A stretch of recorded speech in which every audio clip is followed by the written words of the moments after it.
আলাস্কার বহুচর্চিত বৈঠকের নির্যাস ধীরে ধীরে বাইরে আসতে শুরু করেছে। রাশিয়া আমেরিকার মধ্যে 4 বছর পর এইরকম কোনো বৈঠকের আয়োজন করা হলো। ইউক্রেন যুদ্ধের আবহে এই বৈঠকের দিকে তাকিয়েছিল গোটা দুনিয়া। ট্রাম্প পুতিন যুযুধান দুপক্ষই একে অপরের সঙ্গে মাইন্ড গেম খেলছিলেন গত বেশ কয়েকদিন ধরে। তবে এত কিছুর পরেও 3 ঘন্টার এই বৈঠককে সদর্থক ছাড়া আর কিছুই বলা যাচ্ছে না। আলাস্কার এই বৈঠক থেকে না মিলল ইউক্রেন রাশিয়া যুদ্ধবিরতির চাবি, না মিলল তার কোনো দিশা। দুপক্ষের মধ্যে কোনো চুক্তিও স্বাক্ষরিত হলো না। যদিও ট্রাম্প পুতিন দুজনেই এই মিটিংকে প্রোডাক্টিভ আখ্যা দিয়েছেন। ট্রাম্প তো এক কাটি এগিয়ে মিটিংকে 10-এ 10 নম্বর দিয়ে বসলেন।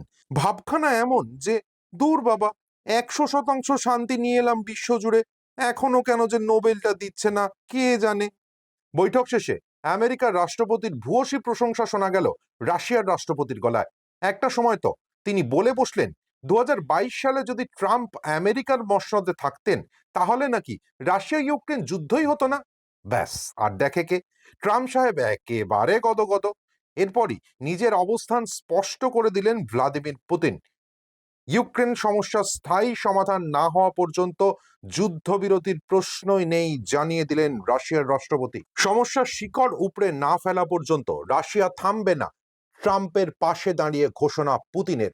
প্রশংসায় গদগদ ট্রাম্প তখন বোধহয় বুঝতেই পারেননি পুতিন মাইন্ড গেমে তাকে গোহারান হারিয়ে দিয়েছে।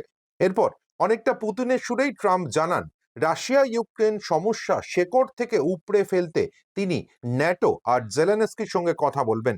সবশেষে ভ্লাদিমির পুতিন আমেরিকা রাষ্ট্রপতিকে মস্কোতে আমন্ত্রণ জানান পরবর্তী বৈঠকের জন্য। ব্যাস, আমার কথা ফুরোলো, নোটে গাছটি মুড়লো। যদিও ইউক্রেন যুদ্ধ থামলো না, আর কবে থামবে তাও কেউ জানে না।